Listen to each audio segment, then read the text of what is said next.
The ancient city-state of Sparta is often remembered as a society of fearless warriors, disciplined soldiers, and military excellence. Its reputation has inspired countless books, movies, and legends. Yet behind the image of heroic Spartans stood a harsh reality that many people rarely discuss. The power of Sparta was built upon the labor and suffering of a vast enslaved population known as the Helots.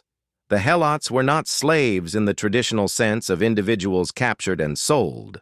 They were entire communities conquered during Sparta's expansion, particularly in the fertile region of Messenia. After defeating these territories, the Spartans forced the local population into servitude.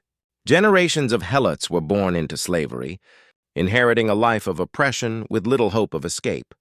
Unlike many other slave populations in the ancient world, the Helots greatly outnumbered their Spartan masters. This imbalance created a constant sense of anxiety among Sparta's ruling class. The Spartans understood that if the Helots ever united and launched a large-scale rebellion, their entire society could be threatened. As a result, fear became a defining feature of Spartan politics and culture. The Helots worked the land, cultivated crops, and provided the food that sustained Sparta's citizens. While Spartan men devoted themselves to military training and warfare, it was the Helots who performed the labor necessary to keep the state functioning. Every harvest, every meal, and every military campaign depended on their work.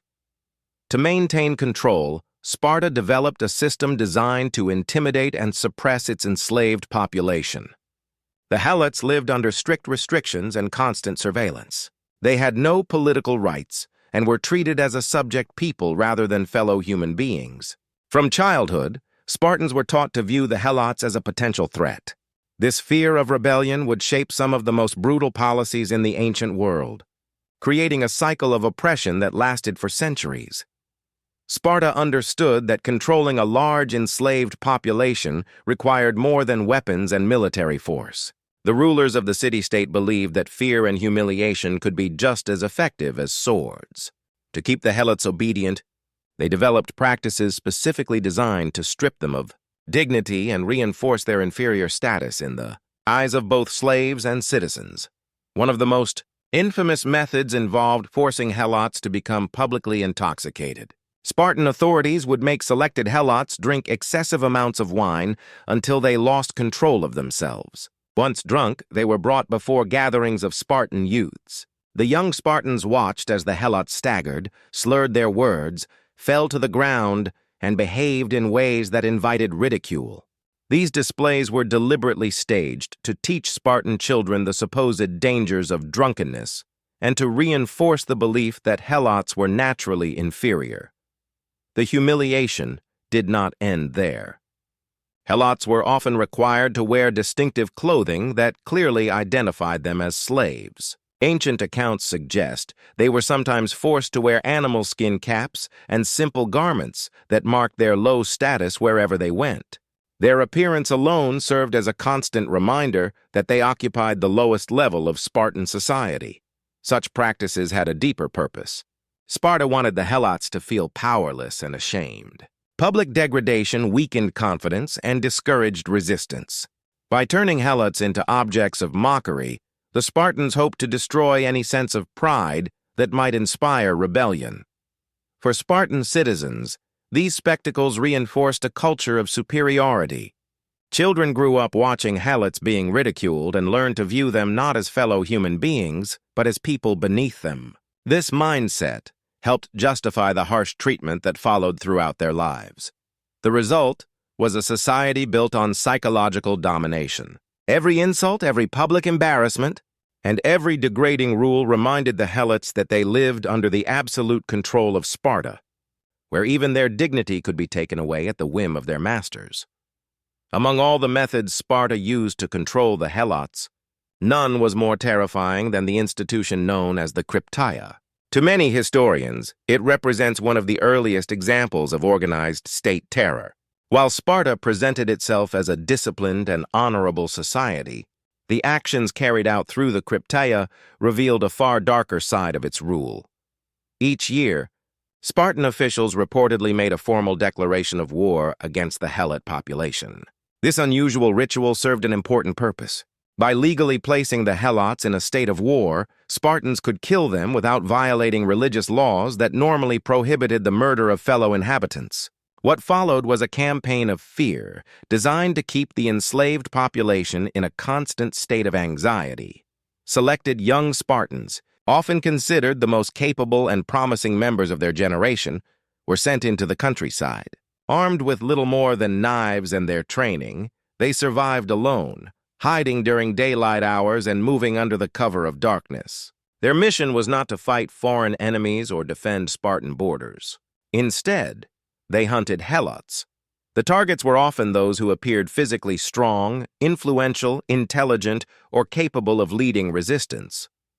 A Helot who stood out from the crowd could attract deadly attention. Under the darkness of night, these young Spartans would ambush their victims without warning. No trial was required. No crime had to be committed. Suspicion alone could mean death. For the Helots, life became a nightmare of uncertainty. Every evening brought fear that armed Spartans might be watching from the shadows. Families could lose fathers, sons, or brothers overnight with no explanation and no justice. The unpredictability was intentional. Sparta wanted the Helots to feel vulnerable at all times. The Krypteia also served as a brutal training exercise for Spartan youth, teaching stealth, endurance, and ruthlessness. In doing so, Sparta transformed violence into a tool of government policy. Through fear, intimidation, and secret killings, the state maintained control over a population it constantly feared might one day rise against it. As the years passed, Sparta's fear of the Helots only grew stronger. The ruling class understood that their entire society depended on keeping a much larger enslaved population under control. Whenever they suspected disloyalty or the possibility of rebellion, they often responded with extreme measures. One of the most disturbing examples recorded by ancient historians involved an act of deception so cruel that it became infamous throughout history. At some point during Sparta's dominance, the authorities announced what appeared to be an extraordinary opportunity. Helots who had demonstrated loyalty, bravery, or valuable service to the state were invited to come forward. They were told that their dedication would be rewarded and that freedom might finally be within reach. For people who had spent their entire lives under oppression, the offer seemed almost unbelievable. Thousands of Helots answered the call. Ancient accounts suggest that around 2,000 men were selected from among those who volunteered.